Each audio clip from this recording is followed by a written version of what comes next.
Welcome back, everyone. So you sent over some really interesting material about faith and entrepreneurship. It's this podcast, Faith and Fortune. And they use these biblical stories to illustrate business challenges. Specifically, today, we're looking at the story of the golden calf and what that might teach us about building a business. What jumps out at you from these excerpts? Well, it's really interesting how Faith and Fortune uses this ancient story to help us understand these, very human impulses that can lead us astray, even when we have a really clear vision, like the Israelites did with the Promised Land. Right. They were so close to their goal, but then they get impatient, lose sight of their values. It makes you wonder, how often do those golden calf moments actually happen in entrepreneurship? Oh, all the time. I think they're way more common than we think. Think about all the pressure entrepreneurs are under. To grow quickly, to scale, to chase the next big thing. It's easy to lose sight of the big picture, the why behind what you're building. It's like there's always this tension between short-term gains and the long-term vision. And Faith and Fortune zeroes in on that with the golden calf story. They say those short-term temptations, especially if they lead you to compromise on your values, can be really dangerous. Yeah, that's a great point. It reminds me of Simon Sinek's Golden Circle, that framework, start with why. And it seems like the Israelites, they totally lost sight of their why. So what was their why? Well, it was the Promised Land, right? It was a land, flowing with milk and honey, a place of freedom and abundance. And yet they got distracted by what? This golden calf? Right, creating a tangible idol, something that they could see, something that they could touch, that immediate gratification. Damn. It totally backfired. It cost them big time. Makes you think about, are we creating idols in our businesses today? Are we chasing vanity metrics, trends, prioritizing profits over our purpose? Are those things leading us away from our own promised land? That's the question, isn't it? If we're not careful, those short-term wins, they can actually sabotage our long-term success. Building a business that lasts, that's sustainable, I think, it really does require staying true to those core values, even when it's so tempting to stray. You mentioned sustainability, and that's interesting because Faith and Fortune also connects the golden calf story to patience. The Israelites, they were so focused on immediate results, they lose sight of the long game, not willing to trust the process, and that impatience leads to this big mistake. Yeah. That impatience is something I think a lot of entrepreneurs struggle with. We live in a culture that glorifies these overnight successes, instant gratification. But anyone who's actually built a successful business will tell you it's a marathon, not a sprint. Totally. It's about embracing the journey, all of it, the ups, the downs, trusting that if you put in the work, over time, you'll get the results that you want. You can't rush the process, can't force the growth. It's like planting a seed and expecting a tree the next day. Exactly. And that's where resilience comes in. Even after this whole golden calf mess, the Israelites, with Moses guiding them, were able to get back on track. They didn't let this one setback define their entire journey. That's a huge lesson right there. Not letting setbacks totally derail us. But I'm curious about accountability. How does that play into all this? Because Faith and Fortune really emphasizes that Moses confronts the Israelites about what they've done. They have to own up to it. Yeah, that's such a crucial point. Because it's easy to focus on the impatience, the loss of values, but the story also highlights how important it is to own your mistakes. Moses, he doesn't let them off the hook, holds them accountable, and that accountability, even though it's painful in the moment, is ultimately what lets them move forward and course correct. It reminds me of that fail fast, fail forward concept that everyone's talking about in the startup world. But it's not just about failing. It's about acknowledging it, analyzing what went wrong, using those lessons. Absolutely. And that's where strong leadership comes in. In this story, Moses embodies that balance of holding people accountable, but also having compassion. I mean, he's furious with them, but then he pleads with God on their behalf, leads them through this difficult process of, atonement and reconciliation. So it's not about pointing fingers and blame. It's about guiding the team back, even after a really big misstep. Exactly. And Faith and Fortune argues that that's actually where a lot of modern leadership fails. It's easy to celebrate the successes, shy away from the failures. But true leadership, creating a culture where mistakes are seen as opportunities, that's the hard part. And that takes vulnerability. Right. To admit you don't have all the answers, that you're still learning and growing as a leader. Absolutely. And it takes really understanding your team, their strengths, weaknesses, what motivates them. It's interesting because we often think about leadership in terms of charisma, being decisive. But this story seems to suggest that maybe empathy, being able to guide people through tough times, maybe those are more valuable. Yeah, I think that's a really insightful observation. And it connects to this idea of purpose that we were talking about earlier. Leaders who are deeply connected to their why, they're better equipped to guide their team through those golden calf moments. You know, those times when it's not clear what to do next. Okay, so we've got impatience, losing sight of values, the importance of accountability, the qualities of strong leadership, all incredibly relevant to entrepreneurship. But I'm curious, what about you? How do these themes resonate with your own experience? You know, I think about that balance of, having that long-term vision while also managing the everyday demands of running a business. That's something I've struggled with. It's so easy to get lost in those day-to-day tasks and you kind of lose sight of the bigger picture. And this golden calf story is a good reminder to step back. Reassess your priorities. Make sure that, what you're doing actually aligns with your core values and where you ultimately want to go. That's a great takeaway. And it makes me think about, having those core values really clearly defined. Because if you don't know what your non-negotiables are, it's so much easier to get swayed by those short-term temptations. Oh, absolutely. And that idea of accountability, that's something else I'm taking away from this. It's easy to blame outside factors when things go wrong. But ultimately, as a leader, I'm responsible for the decisions that happen in my organization. And owning those, the good and the bad, I think that builds trust. It builds credibility with your team. You know what? That's a powerful lesson for all of us. Whether we're leading a company or just, figuring out our own path, accountability isn't about punishment. It's about owning it, using those experiences to learn and grow. And creating that culture of transparency and communication where people feel safe to say, hey, I messed up, or hey, I need help. It sounds like you're really connecting the dots between this ancient story and like the reality of modern business.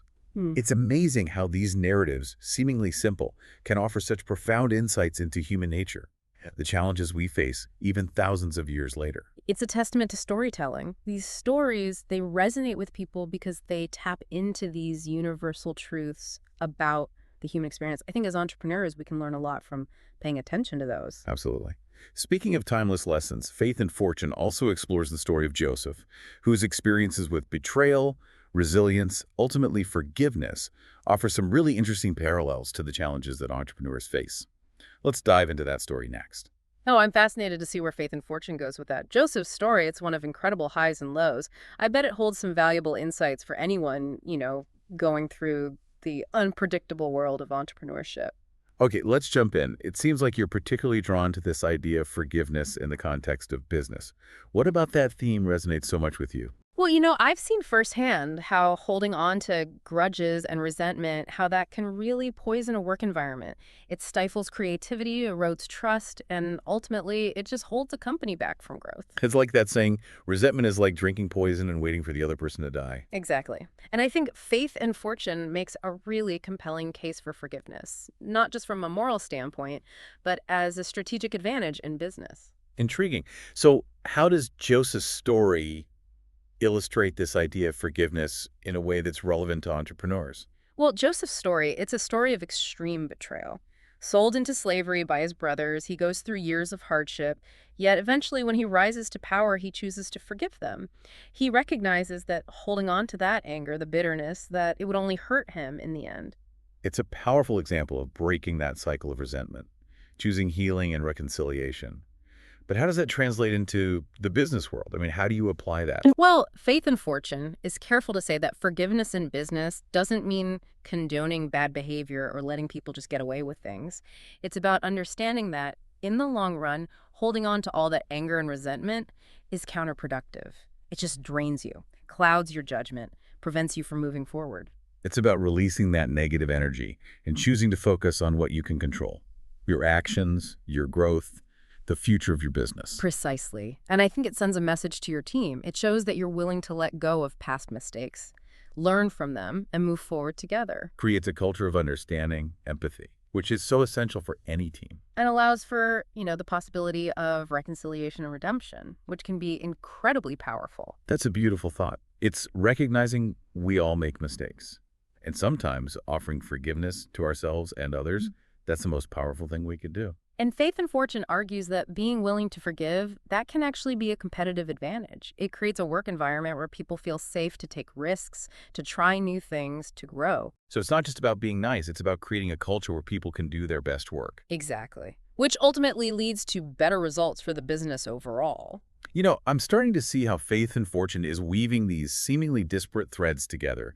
Ancient stories, ethical principles, and practical business advice. It's a really unique approach. I agree. And it makes you think, what other timeless lessons might be hidden within these texts? That is the question. And it leads us perfectly into our next exploration, the story of David and Goliath. Now, that's a classic underdog story. I'm sure there's something in there for entrepreneurs. David and Goliath, that's a story that always gets me. This young shepherd taking on, this giant warrior. So inspiring. Right. And I'm curious to hear how faith and fortune ties this epic battle to the challenges that entrepreneurs face. Well, they highlight several things, including courage, innovation, and this idea of challenging the status quo. Hmm. David, armed with just a slingshot and his faith, he takes on a seemingly impossible opponent and wins. It's a great reminder that size and strength don't always determine the outcome. Sometimes it's having the courage to think differently, to challenge what everyone else is doing, to take calculated risks. That's what leads to the big wins. Exactly. And Faith and Fortune encourages entrepreneurs to embrace that David spirit. Be bold, be innovative, and never underestimate the power of a well-aimed slingshot. It's about facing your giants, whatever they may be, trusting in your abilities, your vision. And they also emphasize how important preparation and strategy are.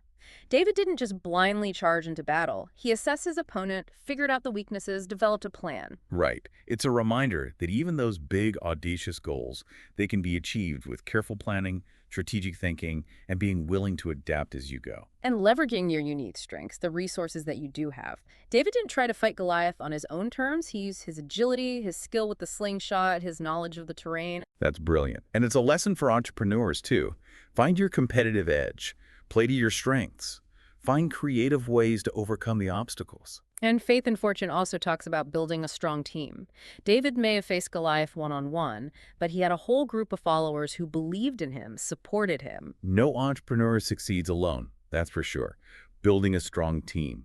Finding people who share your values, who complement your skills, people who are committed to that same goal. That's what matters for long-term success. And it's about fostering that culture of trust, of collaboration, of mutual support. When everyone is working together towards that same vision, even the most daunting challenges, they can be overcome. This is incredibly insightful. I'm starting to see how these ancient stories offer some really valuable lessons for modern entrepreneurs. Courage, perseverance, innovation, collaboration. Those have always been essential. And Faith and Fortune says these lessons, they're not just for entrepreneurs, they're for anyone who wants to live a more meaningful, more fulfilling life.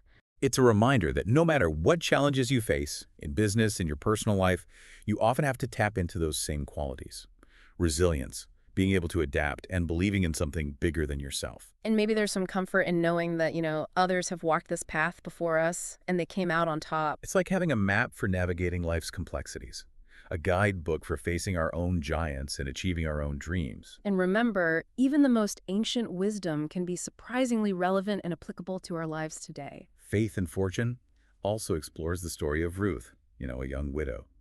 She chooses to stay loyal to her mother-in-law and rebuild her life in a new land. It's a beautiful story about loyalty, resilience, and unexpected blessings. They really highlight the importance of loyalty, working hard, and taking opportunities even when things are tough. Ruth's story, it's a testament to human connection and the rewards you get from having integrity, compassion, and a willingness to step outside your comfort zone. It's a reminder that even in the darkest times, there's always hope, always the possibility of a brighter future. And it's about seeing the value in relationships and the importance of building those strong connections with people. Faith and Fortune also talks about this theme of redemption in Ruth's story. She starts as a grieving widow, limited prospects, but through hard work, loyalty, and embracing new opportunities, she finds love, prosperity, a sense of belonging. It's a reminder that setbacks, losses, they don't have to define us. We have the power to, rewrite our stories, to create new chapters filled with hope, with fulfillment, with purpose. I love that. It's about realizing that, even when things are tough, we have the power to choose our path, to create a future that aligns with our values. with our aspirations. And Ruth's story, it's about this transformative power of kindness and compassion, her loyalty to her mother-in-law, her willingness to work hard, her genuine concern for others. It all leads to her redemption and happiness. It's a reminder that when we focus on serving others, contributing to something larger than ourselves, we often find our own lives are enriched in ways we never expected. And Faith and Fortune asks entrepreneurs to think about how they can apply these principles of loyalty, hard work, and compassion to their own businesses. It's about creating a company culture that values employees, prioritizes doing things the right way ethically, and seeks to make a positive impact on the world. They argue that businesses that operate with integrity, with compassion, with a commitment to something bigger than just making money, they're the ones that attract and keep the best talent. They build those strong customer relationships and ultimately achieves sustainable success. This is so inspiring. I'm really starting to see how these ancient stories can offer a roadmap for building successful businesses, but also for living a more meaningful life. It's about recognizing the timeless wisdom that these stories hold and finding ways to use those principles to face the challenges and opportunities in the world today. And understanding that being successful isn't just about, money and things. It's about developing those qualities of character, integrity, compassion that allow us to have a positive impact on the world. Faith and Fortune also dives into the story of King Solomon, known for his wisdom, wealth, and of course building the first temple in Jerusalem. And they really explore those themes of leadership, decision-making, and seeking wisdom. Solomon's story. So fascinating. Filled with triumphs and challenges. What specific lessons does the podcast pull out for entrepreneurs? While they emphasize how important it is to seek wise counsel, to surround yourself with talented people, and to make decisions that are in line with your long-term vision. Right, because even the most brilliant leaders, they need guidance, they need support. Building that strong team of advisors, mentors, colleagues, people who can offer different perspectives, challenge your thinking. That's crucial for good decision-making, especially when you're dealing with the complexities of running a business. And they highlight humility. Solomon, despite his wealth and wisdom, knew he didn't have all the answers. He got advice from others, listened to different opinions, and was willing to learn from his mistakes. It's a reminder that true leadership means knowing what you don't know, being open to learning and growing from others. And Faith and Fortune encourages entrepreneurs to cultivate a culture of continuous learning in their organizations. Encourage your team to seek out new knowledge, to share their ideas, to challenge how things are done. It's through that constant pursuit of growth and innovation that companies can really thrive. I love that. Creating a learning organization. Everyone has the power to contribute their ideas, to constantly look for ways to improve and innovate. Yeah. And they talk about the importance of walking the walk, of aligning your actions with your values. Solomon's reign, it had great successes, but also significant challenges. And Faith and Fortune suggests that maybe some of his struggles, they came from a disconnect between what he did and his core values. It's a reminder that true success, it's not just about achieving goals, it's about living a life that has integrity and purpose. When what we do matches our values, that creates a sense of inner harmony and fulfillment. And they encourage entrepreneurs to consider their legacy. What do they want to be remembered for? Solomon, he wasn't just known for his wealth and power, he was known for his wisdom, his contributions to his people. It's about building a business that doesn't just make money, but that makes a positive impact, leaves something behind that matters. They argue that entrepreneurs have this unique opportunity to use their businesses as platforms for change, to create things that benefit society, and to inspire others. Wow. This is really making me think about how business, personal growth, and even spirituality are all connected. True success isn't just about external metrics. It's about developing those qualities of character, integrity, compassion that let us make a difference. And Faith and Fortune suggests that these stories can offer guidance and inspiration, as we navigate the modern world and as we try to create a world that's more just, more equitable, and more fulfilling for everyone. It's a reminder that even the most ancient wisdom can be surprisingly relevant to the challenges we face today. And it's through these stories that we can find guidance, inspiration, and maybe even a deeper sense of meaning and purpose in our own lives. Well, we've covered a lot in this dive, from the golden calf to the creation story. It's amazing how these ancient narratives can offer so much to entrepreneurs today. But there's one more story Faith and Fortune talks about that I'm really curious about. The story of the Tower of Babel. Ah, the Tower of Babel, a story of ambition, hubris, and, what happens when we overreach. It's often seen as a warning against pride and the dangers of seeking too much power. Faith of Fortune offers a bit of a different perspective, though. They see it as a reminder about communication, collaboration, and having that shared understanding, especially in business. That's interesting. How do they link this story to entrepreneurship specifically? Well, in the story, remember, these people, they try to build this tower that reaches the heavens, a symbol of their ambition and their desire for fame. But they ultimately fail because they lose the ability to communicate. Their languages get all mixed up and they can't understand each other. It's a perfect metaphor for what happens when communication breaks down in business, right? Yeah. Teams get siloed, projects stall, nothing moves forward. Exactly. And Faith and Fortune emphasizes how important it is to create a culture of open communication, active listening, mutual respect. It's about making everyone feel heard, valued, empowered to share their ideas. It's about breaking down those silos, building bridges, and making sure everyone's aligned, working together toward the same goals. And they tied the Tower of Babel to humility, to realizing that we don't know everything.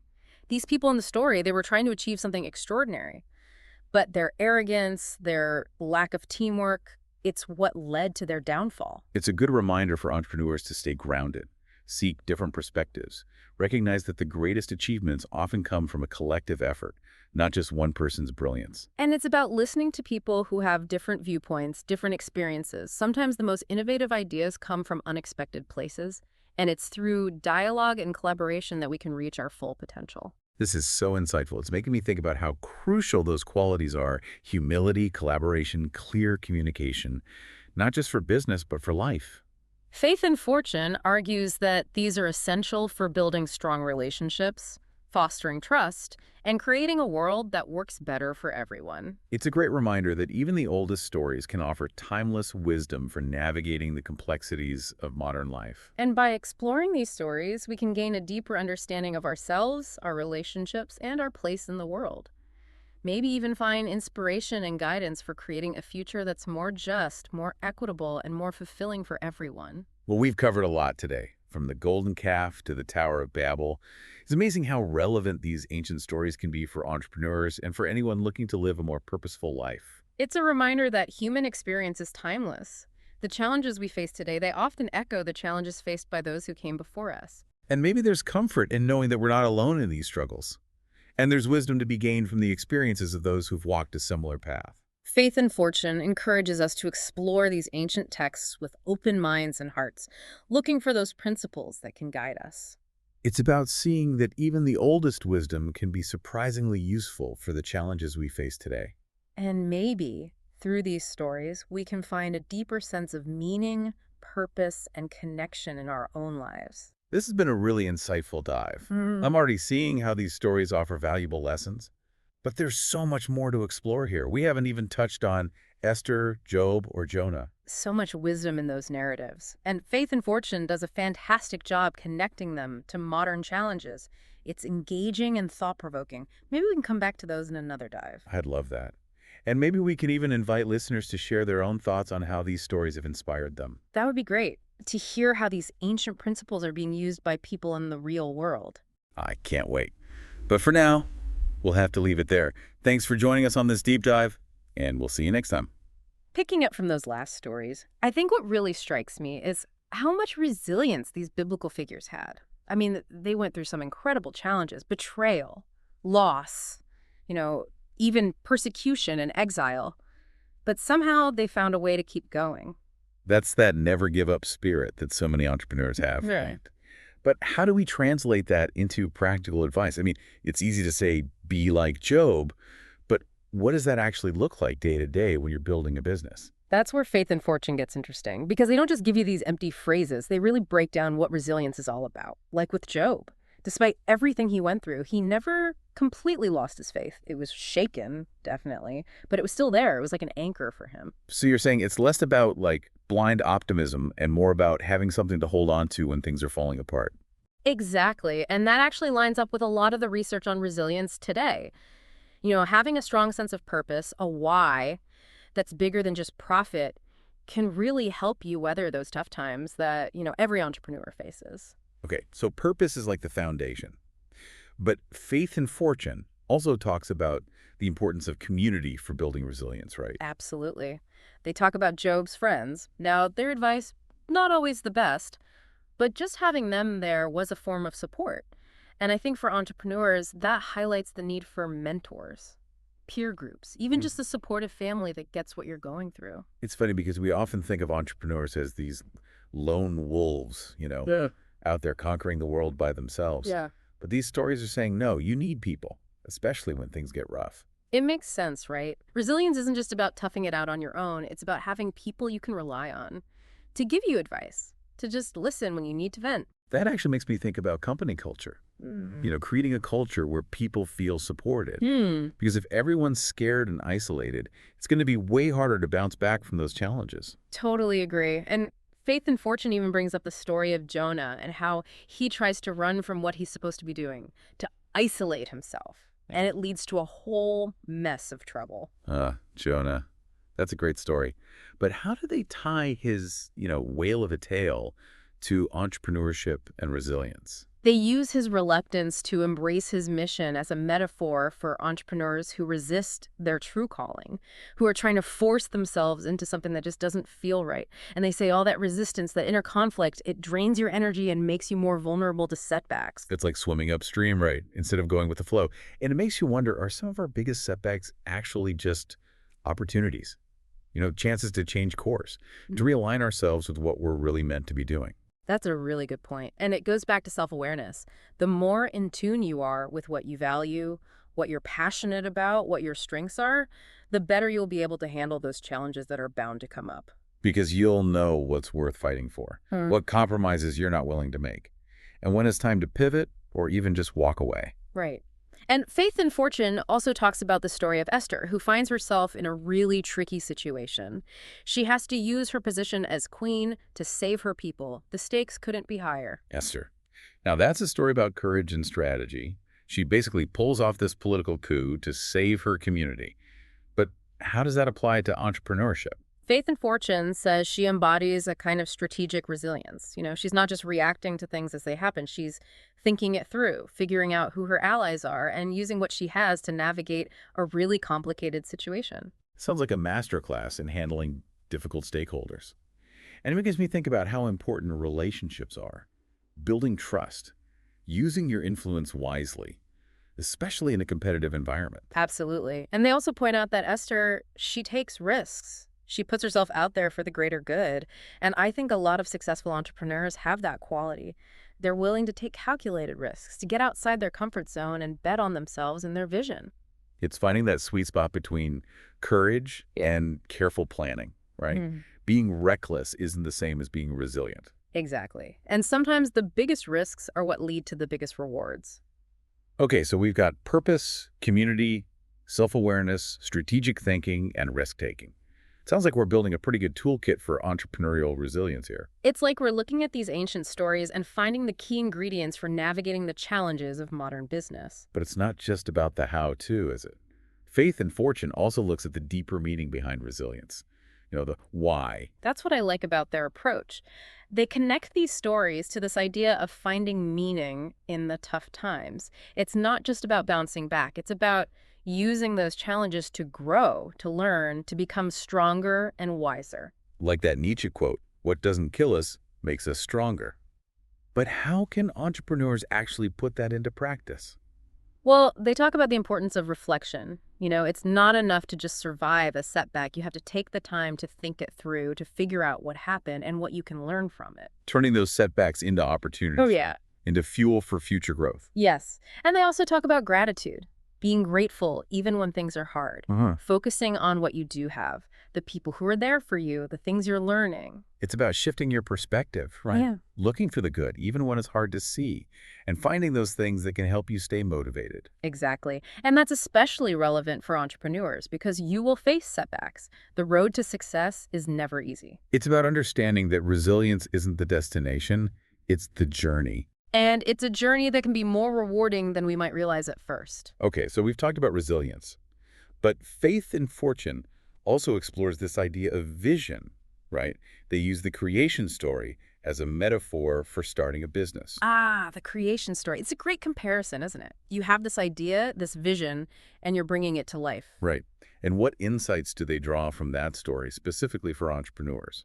They talk about the importance of starting with a clear vision, knowing what you want to create and why it matters. Just like God envisioned a world full of light and life, right? Entrepreneurs need that same sense of purpose. Exactly. And they highlight the importance of creativity and innovation. The creation story is about bringing something new into the world, something that wasn't there before. And that's what entrepreneurs do, right? They see what's possible when others don't. And they find creative solutions to problems. Thinking outside the box, challenging the status quo, being willing to try new things. And they talk about perseverance. Creation wasn't easy. It took time, effort, overcoming obstacles. And that's how it is with any entrepreneurial endeavor. There will be challenges. There will be moments of doubt. But it's that commitment to your vision, that drive to keep going, that ultimately leads to success. It's powerful, and it makes me think about how important it is to have people who believe in you, who support your vision, and encourage you when things get tough. Oh, for sure.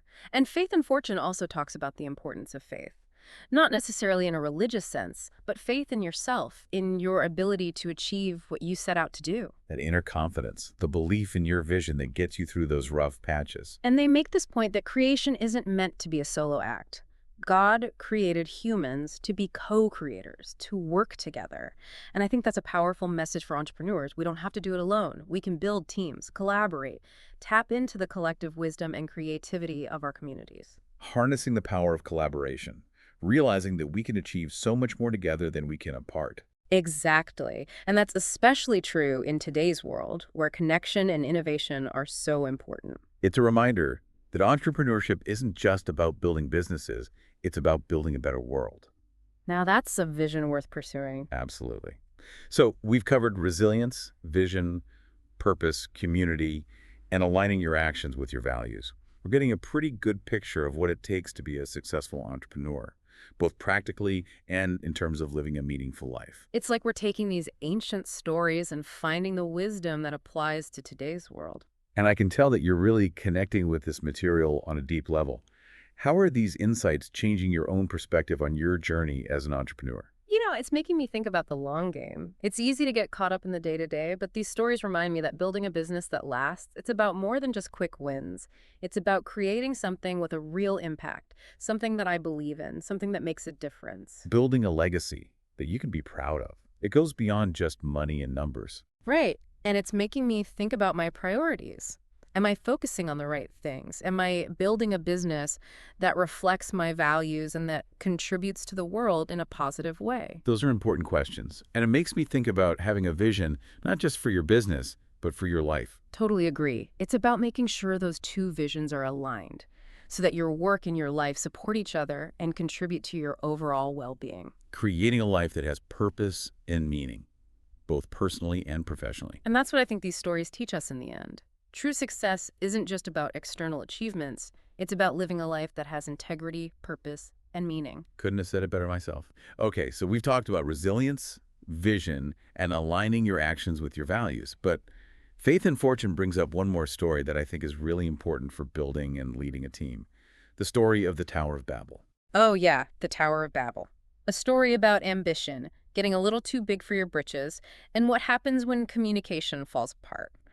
I'm really interested to hear how they connect this to the business world. They say that it's a powerful metaphor for what happens when communication breaks down in a team. It's like they say, assumptions are the termites of relationships. When people aren't on the same page, when they're not communicating clearly or respectfully, that's when you get misunderstandings, conflicts, and eventually the whole project can fall apart. I think every entrepreneur has been there at some point. As your business grows, keeping everyone on the same page gets harder and harder. It's so easy for teams to get siloed, for departments to stop talking to each other, and for things to get lost in translation. And that's where the Tower of Babel story is so helpful. It reminds us how important it is to have clear communication, active listening, and just a willingness to try to understand each other.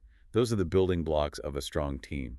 And Faith and Fortune makes a good point that leaders need to be especially aware of this. It's about creating a culture where people feel safe to share their ideas, to voice their concerns, to ask questions when they need to. Creating that culture of transparency, of open communication, where people feel comfortable giving and receiving feedback, and where everyone feels heard and respected. And it's about realizing that communication is more than just sharing information. It's about building relationships and having a shared purpose. Creating a team where everyone feels connected, supported, and invested in the success of the business. And that takes work. It's not something you do once and forget about it. It's an ongoing process. Building trust, encouraging open dialogue, making sure everyone is involved. It's making communication part of your team's DNA. Exactly. And I think the Tower of Babel also teaches us about humility. Those people in the story were so focused on their ambition, on building this monument to themselves, that they forgot about teamwork. They forgot about understanding each other. It reminds us that real success is often a team effort. It's about being willing to learn from others. And knowing that no one person has all the answers. The best leaders are the ones who listen, who get different perspectives and create an environment where everyone feels like they can contribute. It's about valuing everyone on your team, making them feel like they're part of something bigger. And that's especially important in the entrepreneurial world where innovation and creativity are so crucial. You need a team that feels comfortable sharing their ideas, challenging the status quo, and pushing boundaries. Creating a culture where everyone is part of the creative process, where ideas can flow freely, and where everyone is excited to contribute to that shared vision. That's where the magic happens. Absolutely. So we've talked about resilience, vision, the importance of living your values, and the dangers of miscommunication. This deep dive with Faith and Fortune has given us so much to think about.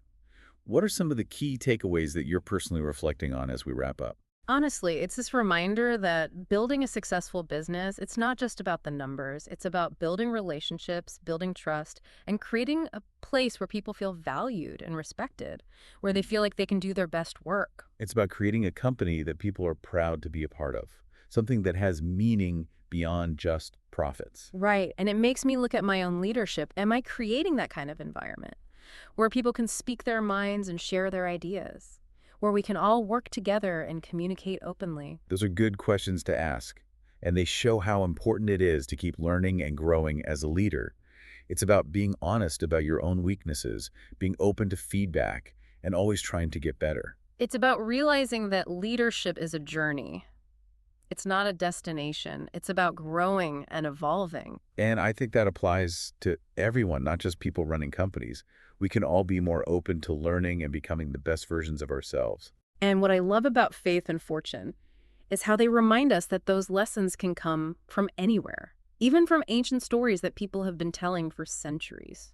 It's about seeing the wisdom that's all around us, if we just take the time to notice it. That's what makes these deep dives so valuable. It's not just about learning facts, it's about connecting to something bigger, something that goes beyond time and culture, something that speaks to what it means to be human. I couldn't agree more. One thing that strikes me about Faith and Fortune is how they present these biblical figures. They're not like these perfect role models. They make mistakes, they have flaws, and the podcast really explores the consequences of their choices. Yeah. It's much more interesting than just saying, be like David. It's like they're saying, here's what they did right, here's where they messed up, and here's what we can learn from it all. It's like studying human behavior. We can relate to that. Exactly. And that's where the real learning happens, like with the story of Job. Faith and Fortune doesn't shy away from his suffering. It's raw. It tests his faith and resilience. It's interesting, right? Because the traditional take on Job is about having blind faith, accepting whatever happens. But Faith and Fortune encourages us to think more deeply about it. It seems like they're saying it's okay to question, to push back, to even feel angry when things aren't fair. Oh, absolutely.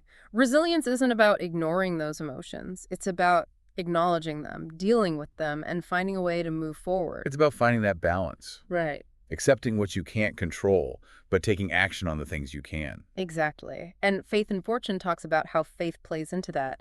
Not necessarily religious faith, but belief in something larger than yourself, something that gives you hope even when things are really tough. It could be your vision for your business, belief in human ingenuity, or just faith in your own ability to get through tough times. Like having a compass that keeps you on track when everything around you is chaotic.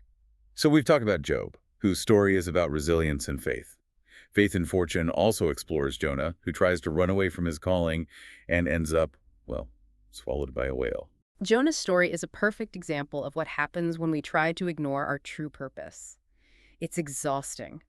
You're fighting against the natural order of things. A lot of entrepreneurs can relate to that, I think. That pressure to follow a certain path, even when it doesn't feel right. Trying to squeeze yourself into a box that doesn't fit, it creates so much inner conflict and frustration. And it can make you miss opportunities. When you're not aligned with your purpose, you're not using your strengths and talents to their full potential. Faith and Fortune uses Jonah's story to remind us to pay attention to our intuition. Those gut feelings that tell us when we're on the right track and when we need to change course. Trusting your gut, even when it leads you down a less conventional path. And being willing to let go of the things that aren't working anymore, even if it means starting over or taking a risk. Realizing that sometimes the greatest growth comes from those times of uncertainty, from trusting that you'll figure it out. That's right. And speaking of finding your way, Faith and Fortune talks about Ruth, who shows incredible loyalty, resilience, and how to adapt to new situations. She builds a new life for herself in a completely new culture. It's a beautiful story. Even with loss and uncertainty, it's possible to start a new chapter, to find love, purpose, a place where you belong. And it shows how important human connection is. Building relationships, finding people who support you, believe in you, especially when you're far from home. Faith and Fortune, says Ruth's story, reminds us that we have the power to create our own future, to make choices that align with our values and our dreams, even when things are hard. It's a story of hope and empowerment. It's about knowing that we're not defined by our past. We have the ability to choose our own path and make a future filled with meaning and purpose. That's a great message to end on. These stories offer so much timeless wisdom, and Faith and Fortune has done a brilliant job of showing us how they apply to our lives today. This has been a really insightful look at these stories. I think they've given us all a lot to think about as we go forward on our own journeys. Absolutely. And who knows, maybe there are other ancient texts out there waiting to be rediscovered and reinterpreted for the modern world. That's an exciting thought. There's always more to learn, to explore, and to connect with. Thanks for joining us for this deep dive. Until next time, keep seeking out that wisdom, and remember, the journey is just as important as the destination.